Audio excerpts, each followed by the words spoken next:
நந்தினிக்கு மட்டும்தான் நான் ஹஸ்பண்டா இருக்க முடியும். எனக்கும் நந்தினிக்கும் பிறந்த குழந்தைக்கு மட்டும்தான் நான் அப்பனா இருக்க முடியும். எல்லா குழந்தைக்கும் நான் அப்பனா இருக்க முடியும். நந்தினி தான் என் லைஃப். இனிமே நான் நந்தினியோட மட்டும்தான் ஒரு ஒரு வாழ்க்கைங்கிறத வாழ முடியும். நான் உங்ககிட்ட பேசுறது இதுதான் கடைசி தடவை. புரிஞ்சுக்க. பை. நான் தான் உன் சங்காத்தமே வேண்டான்னு மொத்தத்தையும் கட் பண்ணிட்டு வந்துட்டேன்ல. இங்க வந்து நிம்மதியா இருக்க விட மாட்டியா? இன்னைக்கு லாஸ்டா சொல்றேன். இன்னொரு தடவை அப்பா கூப்பிட்டாரு அந்த ஃபங்க்ஷன் இந்த ஃபங்க்ஷன் எதுக்காவது கூப்பிட்டு என்ன டார்ச்சர் பண்ணிட்டு இருந்தீங்கன்னா அப்புறம் நல்லா இருக்காது. தயவுசெய்து இனிமே எனக்கு ஃபோன் பண்ண. இல்ல விஸ்வா, நான் உங்களுக்கு தொல்லையா வரமாட்டேன். நான் இப்படியே போயிடுறேன்.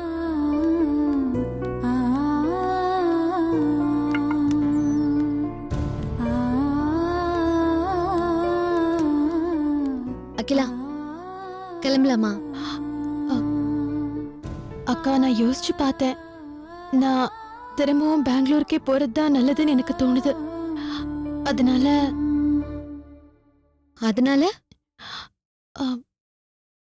நான் உங்க வீட்டுக்கு வரலக்கா. அக்கா, என்ன மன்னிச்சிருங்கக்கா. அக்கா வேணாக்கா, நான் இப்படியே என் வழியை பார்த்துட்டு போயிடுறேன். உங்க ஃபேமிலிக்கு வீணா எந்த இடைஞ்சலும் வர நான் விருப்பப்படல. நீ இடைஞ்சல்னு நான் சொன்னேனா? ஐயோ அக்கா, நான் அந்த மீனிங்ல உங்ககிட்ட சொல்லல. அப்புறம் என்ன, பேசாம என் கூட கிளம்பு. கண்ணம்மாவை தூக்கிக்கிட்டு நம்ம கிளம்பலாம். அக்கா ப்ளீஸ், நான் வரலக்கா. இது பாரு, நீ எங்களுக்கு எவ்வளவு ஹெல்ப் பண்ணிருக்க. பதிலுக்கு நான் இதை பண்றதே என்னோட கடமை. அக்கா, நான் உன் அக்காவா சொல்றேன். கேப்பியா, கேட்க மாட்டியா?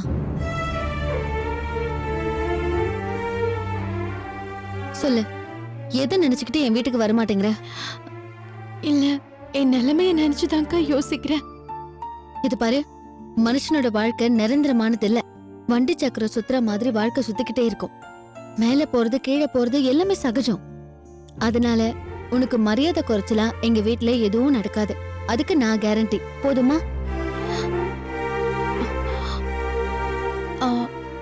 விஸ்வா வீட்ல இருக்காரா? அவர்கிட்ட என் நிலைமைய பத்தி சொன்னீங்களா? உன்கிட்ட முதல்லயே இதை பத்தி சொல்லணும்னு நினைச்சேன். ஆனா பேசிட்டு இருந்ததுல நான் மறந்துட்டேன். விஸ்வா ஆபீஸ் விஷயமா வெளியூர் போயிருக்காரு. அவர்கிட்ட உன்னை பத்தி சொல்லலான்னு போன் பண்ண, ஆனா போன் நாட் ரீச்சபிள்னு வருது. சரி, நேர்ல வந்தா சொல்லிக்கலான்னு விட்டுட்டேன். இங்க பாரு அகிலா, நீ எதையும் மனசு போட்டு குழப்பிக்காத. விஸ்வா வந்ததும் அவர்கிட்ட பேசி உன் வாழ்க்கைக்கு ஒரு பாதுகாப்பை ஏற்பாடு பண்ணி கொடுத்துட்டு தான் என் வீட்டை விட்டு நான் அனுப்ப போறேன். போதுமா? சரி, நான் போய் குழந்தைய தூக்கிட்டு வந்துடுறேன். நீ ரெடியாரு.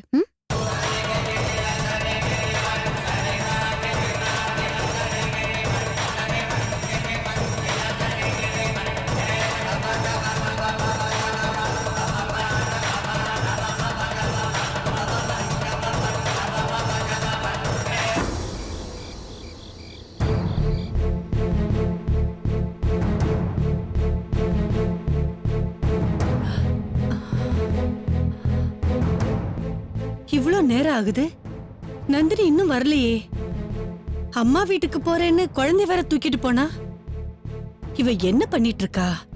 சரி, போன் போட்டு பாப்போம்.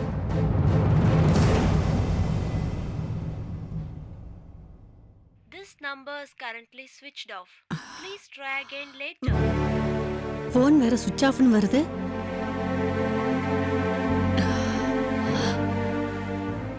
சம்பந்தி அம்மாக்கு போன் பண்ணி பாப்போம்.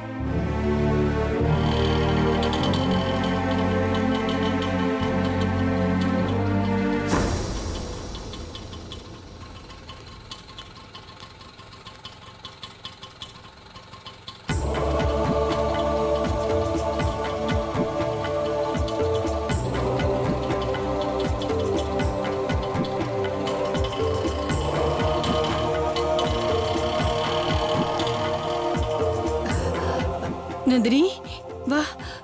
ஏன் இவ்வளவு நேரம்? யார் இந்த பொண்ணு? சொல்றேன் அத்தை. அகிலா, உட்காரு.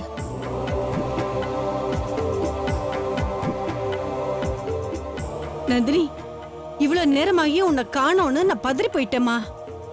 அம்மா வீட்டுக்கு போறேன்னு தானே போனேன். ஏன் இவ்வளவு லேட்டு? உன் போனுக்கு ட்ரை பண்ணா போன் சுவிட்ச் ஆஃப்னு வருது. அது ஒரு பெரிய கதை அத்தை.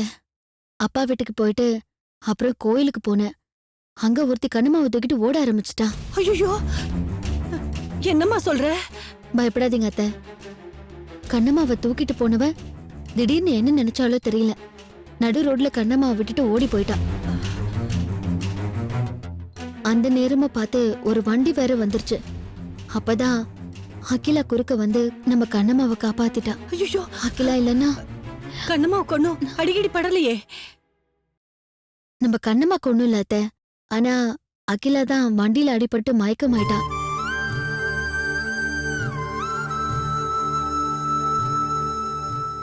அப்புறம் அகிலாவை ஹாஸ்பிட்டலுக்கு கூட்டிட்டு போய் ரத்தம்லாம் கொடுத்து ட்ரீட்மெண்ட் பண்ணி கூட்டிட்டு வந்திருக்கேன். அம்மாடி அகிலா, நீ யாரோ எவரோ, ஆனா உன் உயிரை துச்சமா நினைச்சு என் பேத்தி உசுர காப்பாத்திருக்கம்மா. நீ நல்லா இருக்கணுமா? அத்தை, இந்த அகிலா உங்க பேத்தி உயிரை மட்டும் இல்ல, விஸ்வா உயிரையும் காப்பாத்தினவ.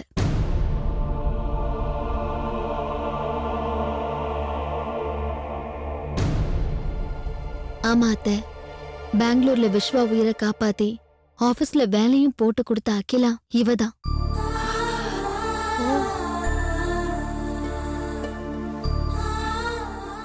அப்படியா? அது மட்டும் இல்ல, என்னையும் காப்பாத்தி விஸ்வா கிட்ட சேர்த்து வச்சது இந்த அகிலா தான்.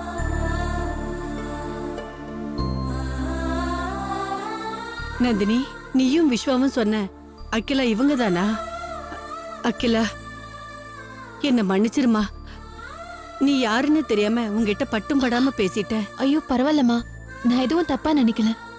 இல்லம்மா, என் மனசு கேக்கல. என் குடும்பத்துக்கு நீ இவ்ளோ உதவி பண்ணிருக்க. உன்னை போய் நான் 3வது மனுஷி மாதிரி நினைச்சிட்டேனேம்மா. சரி விடுங்க அத்தை, இனிமே நம்ம குடும்பத்து மனுஷ மாதிரி நினைச்சுக்கோங்க, அவ்வளவுதானே? சரி சரி. அம்மா அகிலா, அப்பா எப்படி இருக்காரு? சௌக்கியமா இருக்காரா?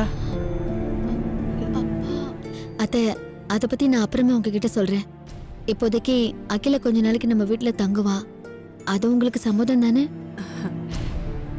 கொஞ்ச நாள் என்ன, அகிலாவுக்கு எத்தனை நாள் இஷ்டமோ அத்தனை நாள் இருக்கட்டும். எனக்கு எந்த அப்ஜெக்ஷனும் இல்ல. அகிலா, உனக்கு இப்ப திருப்தி தானே? இங்க வரத்துக்கு தயங்கினியே, அது தப்புன்னு இப்ப புரிஞ்சுதா? சரி அத்தை, நான் அகிலாவை ரூமுக்கு கூட்டிட்டு போய் ரெஸ்ட் எடுக்க வைக்கிறேன். சரிம்மா, ம்.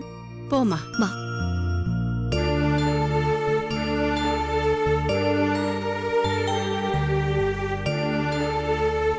வா அகிலா.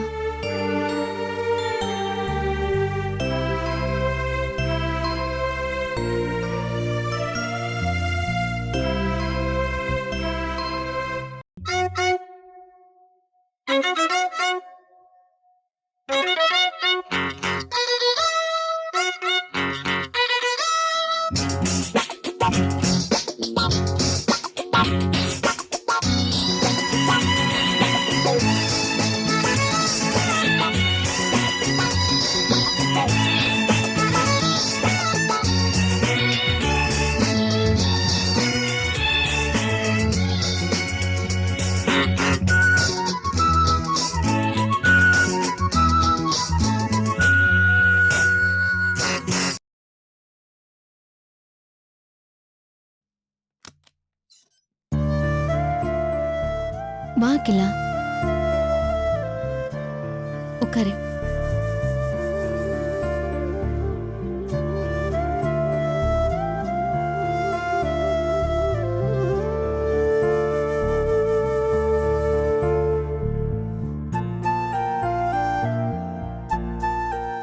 தப்பா நினைச்சுக்காத அகிலா. நீ ராணி மாதிரி இருந்தவ.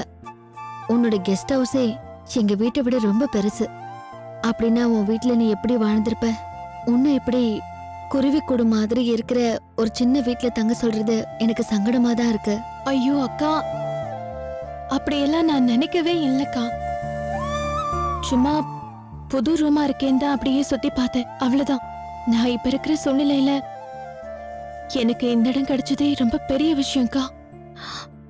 இல்லனா எங்கேயாச்சும் ரோட்ல தான் இருந்திருப்பேன். ஹே, அப்படிலாம் சொல்லாத. உன் அக்காவா நான் இருக்கிற வரைக்கும் உன்னை அந்த மாதிரி நான் விட மாட்டேன். இருந்தாலும் என் மனசுக்கு என்னமோ போல இருக்குக்கா. உங்களுக்கும் விஸ்வாவுக்கும் இடையில நான் டிஸ்டர்பன்ஸா இருப்பேனோன்னு என் மனசுக்கு தோணுதுக்கா. அதனால நான் ஏதாவது லேடிஸ் ஹாஸ்டல்ல தங்கிக்கிறேன்க்கா. இத பாரு, மறுபடியும் மறுபடியும் நீ இதே மாதிரி பேசாத. நான் உன்கிட்ட தெளிவா சொல்லிட்டேன், நீ இங்கதான் தங்கணும், புரியுதா? அகிலா, என்ன யோசிக்கிற? விஸ்வா ஆதரவு இல்லாம பெங்களூர் வந்தப்ப நீ அடைக்கலம் கொடுத்தது மட்டும் இல்லாம பொறுப்பா வேலையும் கொடுத்திருக்க. நான் விஸ்வாவை தேடி அலைஞ்சு கஷ்டப்பட்டு கடைசியில ஒண்ணு சேர்ந்தப்போ நாங்க தங்கறதுக்கு பெரிய கெஸ்ட் ஹவுஸே கொடுத்தேன். இதுக்கெல்லாம் கைமாறா உன்னை என் வீட்ல தங்க வைக்கிறதுக்கு பாக்கியம் கிடைச்சிருக்கேன்னு நான் ரொம்ப சந்தோஷப்படுறேன். நீ என்னடான்னா வேண்டாதவங்க வீட்டுக்கு வந்த மாதிரி இவ்ளோ யோசிக்கிற? ஐயோ, அது இல்லக்கா. விஸ்வா வந்தாருன்னா என்ன நினைப்பாருன்னு தெரியல. அதான் மனசுக்கு கொஞ்சம் கஷ்டமா இருக்கு. நீங்க ஒரு வார்த்தை அவர்கிட்ட போன்ல பேசி விஷயத்த சொல்லிட்டீங்கன்னா நான் இங்க தங்கலாமா வேண்டாமான்னு தெரிஞ்சிடும். அகிலா, ஹாஸ்பிட்டல்ல வச்சு நான் விஸ்வாக்கு ட்ரை பண்ணேன், நாட் ரீச்சபிள்னு வந்துச்சு. மறுபடியும் பேசி பாக்குறேன். ஆனா ஒண்ணு மட்டும் தெரிஞ்சுக்கோ, விஸ்வா உன்னை இந்த வீட்டை விட்டு வெளியே போன்னு சொல்ல மாட்டாரு. நீ வந்திருக்கிறது தெரிஞ்சா உண்மையிலேயே ரொம்ப சந்தோஷப்படதான் செய்வாரு.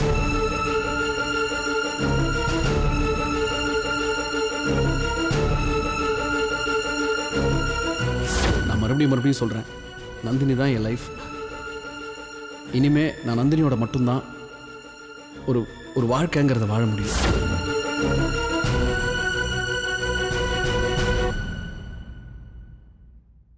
என்ன யோசிக்கிற அகிலா? விஸ்வாக்கு நீ வந்திருக்கிறது பிடிக்காதுன்னு நினைக்கிறியா? அப்படியெல்லாம் நினைக்க மாட்டாரு.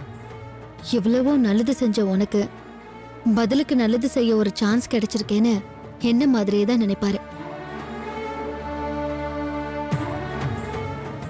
இனி எதுக்கும் கவலைப்படாம இரு. டாக்டர் சொன்னதை மனசுல வச்சுக்கோ. அதான் உனக்கும் நல்லது, உன் வயித்துல வளர்ற குழந்தைக்கும் நல்லது. புரிஞ்சுதா? சரி, நீ ஃப்ரெஷ் ஆயிட்டு கீழே வா, நான் டின்னர் ரெடி பண்றேன். ம்?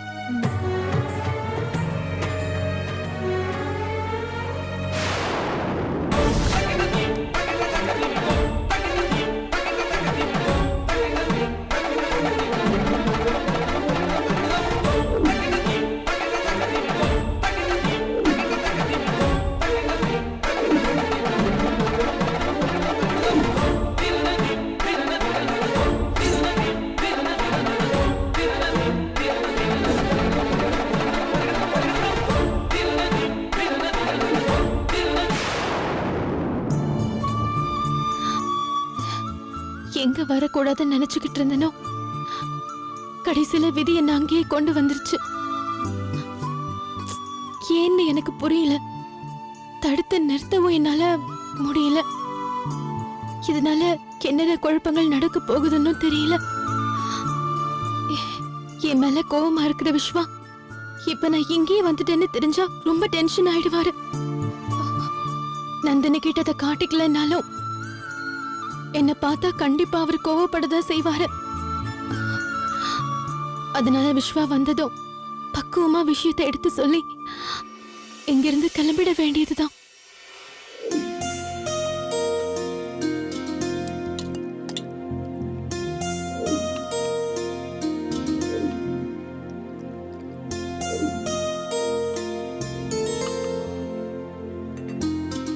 சரி, நீ ரூமுக்கு போய் படு, நான் இதெல்லாம் க்ளீன் பண்ணிட்டு வந்துடுறேன். ம்?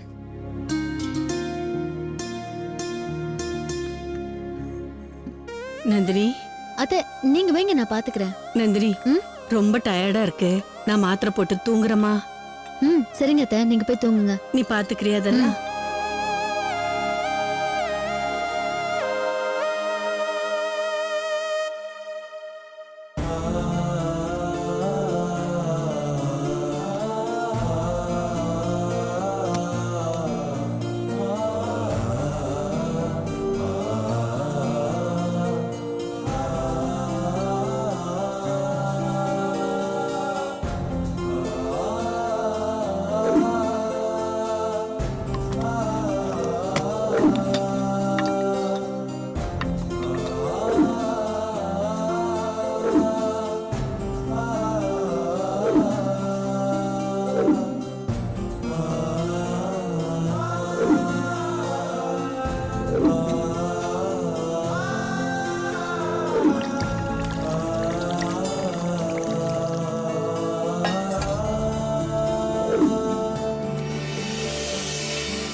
பாத்திரம்லாம் கழுவுற வேலை முடிஞ்சது.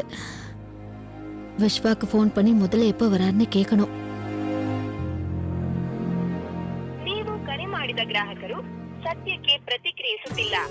ದಯವಿಟ್ಟು ಸ್ವಲ್ಪ ಸಮಯದ ನಂತರ ಪ್ರಯತ್ನಿಸಿ. என்ன கன்னடத்துல வாய்ஸ் வருது? விஸ்வா மதுரைக்கு போறேன்னு சொல்லிட்டு போனாரு. இப்ப அவருக்கு ஃபோன் பண்ணா கன்னடத்துல வாய்ஸ் வருது. அப்படின்னா எங்க போயிருப்பாரு? பெங்களூர் போயிருப்பாரோ?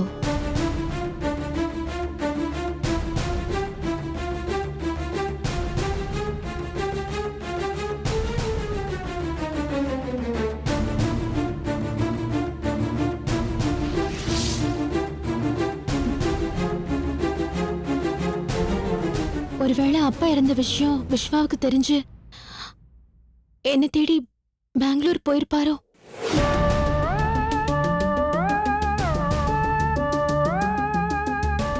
விஸ்வா எதுக்கு பெங்களூர் போயிருப்பாரு? அங்க என்ன வேலை அவருக்கு? ஒருவேளை அகிலாவை பார்க்க போயிருப்பாரோ?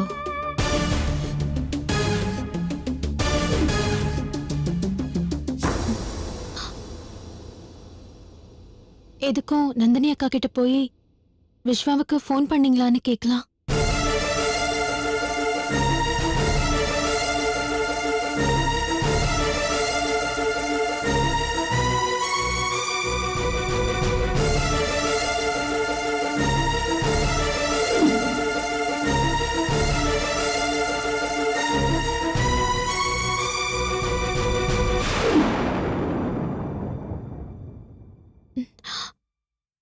வேண்டாம், நாம ஏதாவது கேட்க போய் அவங்களுக்கு சந்தேகம் வந்துருச்சுன்னா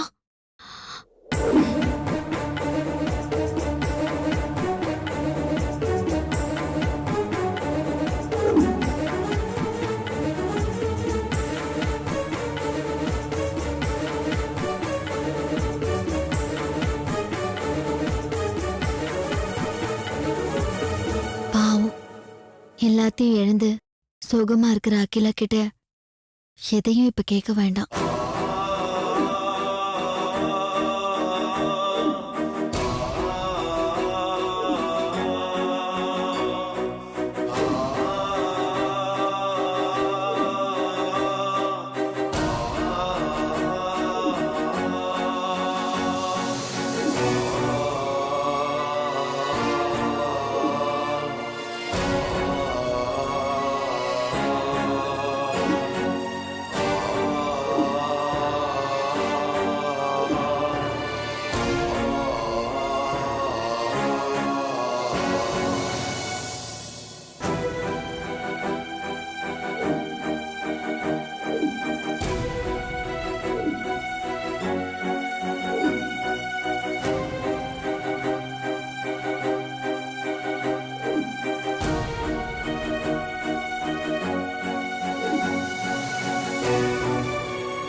ரேவதி, இப்படியே இருந்தா எப்படி? வா வந்து சாப்பிடு. நான் சாப்பிட்ற மனநிலைமையில இல்லை மாப்பிள்ள, என்ன வற்புறுத்தாதீங்க. இத பாரு ரேவதி, அப்பா ஏதோ புரியாம கோவப்பட்டுட்டாரு. அது சரி பண்ணிக்கலாம். அதுக்காக நீ வயித்த காய போடுறது அவ்வளவா சரியில்லை ரேவதி. மகேஷ், நீங்களாவது ரேவதிக்கு எடுத்து சொல்லுங்க. ஏன் மாப்பிள, பெத்த பொண்ணு கிட்ட எதுக்காக இவ்வளவு கோவப்படணும்? அவ என்ன தெரிஞ்சா செஞ்சா? புரியாம தானே செஞ்சிட்டா. அத மன்னிச்சு ஏத்துக்கிறத விட்டுட்டு இப்படி சாப்பிட மாட்டேன், அவளை பார்க்க மாட்டேன்னு பிடிவாதம் பிடிச்சா என்ன அர்த்தம் மாப்பிள? போலீஸ் ஸ்டேஷனுக்கு போனது அப்பாவோட மனசு ரொம்ப காயப்படுத்திருச்சு. அதனாலதான் அவர் அப்படி பேசிட்டாரு. ஆனா அவர் எப்பவுமே உன்னை மனசார வெறுக்க மாட்டாரு. இன்னைக்கு கோவமா பேசினவரு நாளைக்கு அன்பா பேசுவாரு. நீ வேணா பாரு. என்னால தாங்க முடியல மாப்பிள்ள. கடைசி பொண்ணு செல்ல பொண்ணு எவ்வளவு பாசமா அன்பா வளர்த்தேன் தெரியுமா? அப்படி வளர்த்தவன் எனக்கு ரொம்ப நல்ல பேர் வாங்கி கொடுப்பான்னு பார்த்தா இப்படி ஒரு அவமானத்துல தேடி கொடுத்துருக்கா. இதை எப்படி மாப்பிள்ள ஏத்துக்க முடியும்? அவளை பார்க்கும் போதெல்லாம் அவ ஏற்படுத்தி கொடுத்த அவமானம் தானே என் கண்ணு முன்னால நிக்குது.